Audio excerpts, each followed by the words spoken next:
This tutorial shows you how to delete your TikTok account. This tutorial shows you how to permanently remove your account from the app.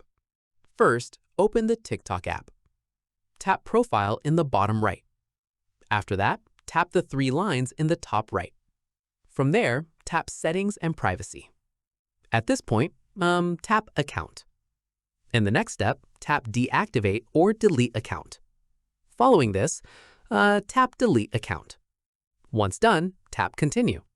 From here, select a reason for leaving, then tap Continue. At this stage, verify your account by entering the code sent to your phone or email. Keep in mind, TikTok gives you a 30-day window to change your mind, so logging back in during that time cancels the deletion. Finally, after 30 days, your account and all its data will be permanently deleted. And that's it. If this guide helped you delete your TikTok account, give it a like, subscribe for more Android tutorials, and tap the bell icon for updates. See you in the next one.